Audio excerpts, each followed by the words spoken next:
आज आपण असा साधा सिंपल आणि मस्त असा व्हेज पुलाव बघणार आहोत आणि ती पण अगदी झटपट रेसिपी मी तुम्हाला करून दाखवणार आहे। चला मग आपण वेळ न घालता अगदी झटपट रेसिपीला सुरुवात करूया। मी पाव किलो बासमती तांदूळ घेतले, त्यांना स्वच्छ धुवून अर्धा तास तसेच ठेवले। आपण व्हेजिटेबल्स बघूया। मी छोटी वाटी सोयाबीन घेतले, अर्धी वाटी काजू, 1 चमचा ठेचलेला लसूण, 1 मोठा कांदा बारीक कापून घेतला, 1 मोठा बटाटा तोही जाडसर कापून घेतला, 1 टमाटा, कोथिंबीर आणि 1 वाटी फ्लावर आणि अर्धी वाटी मी ग्रीन पीस घेतले। आता आपण पुढची प्रोसेस बघूया। गॅसवर मी अगोदरच कढई गरम करायला ठेवली, त्यामध्ये आपण आता 1 ते 1.5 चमचा आपण तेल घालून घेऊ। 1 चमचा जिरं छान मस्त फुललं की त्यानंतर त्यामध्ये आपण शेंगदाणे घालूया। शेंगदाणे छान मस्त तेलामध्ये फ्राय करायचे, जेणेकरून खाताना खूप छान अशी चव लागते त्याची। त्यानंतर आपण ठेचलेला लसूण घेतला होता, तोही त्यामध्ये घालून लसूणलाही छान आपण फ्राय करून घेऊ।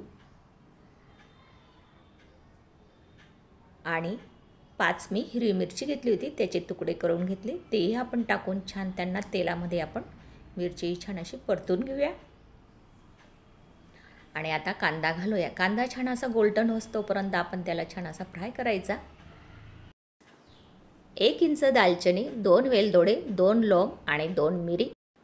खडे मसाले टाकले की आपण आता ग्रीन पीस घालूया। ग्रीन पीसलाही छान आपण तेलामध्ये मस्त परतून घेऊ। बटाटे, फ्लावर मी गरम पाण्यात स्वच्छ धुवून घेतली होती तिला आणि त्यानंतर त्याचा वापर केला। त्यानंतर आपण काजू घालूया। मी काजू अगोदर घालायचे होते पण ते विसरली। आता आपण काजूंनाही छान फ्राय करून घेऊ। आणि टोमॅटो, 1 छोटा टमाटा मी कापून घेतला होता।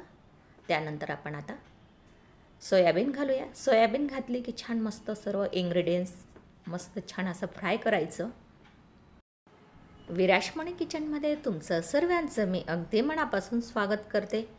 तुम्ही स्किप न करता पूर्ण व्हिडिओ बघा आणि लाईक, शेअर, सबस्क्राईब पण करा बरं का। पुढची प्रोसेस बघूया।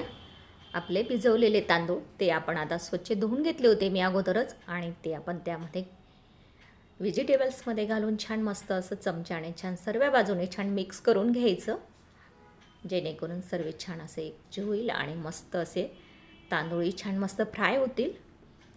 लहान मुलांना तर हा व्हेज पुलाव तर अगदी खाण्यास उत्तम।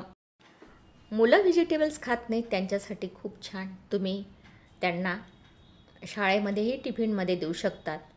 त्यानंतर त्यामध्ये आपण आता गरम पाणी मी बाजूला ठेवलं होतं गॅसवर, गरम पाणी आपण त्यामध्ये घालूया।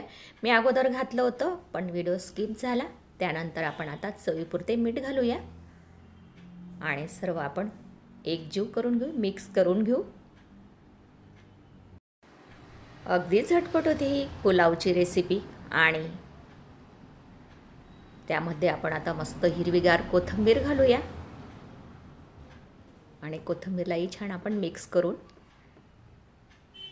त्यानंतर त्यामध्ये आपण मस्त 1 चमचा साजूक तूप घालूया। तूप घातल्याने तर आपला व्हेजिटेबल्स पुलाव अगदी छान चविष्ट बनेल। साजूक तूप टाकल्याने छान मस्त पुलावला छान असा सुवास येत होता। सर्व आपण छान मिक्स करून घेऊ सर्व बाजूने आणि त्यानंतर वरून आपण झाकण ठेवून 5 ते 7 मिनिटांसाठी छान मस्त त्याची आपण वाफ काढून घेऊया।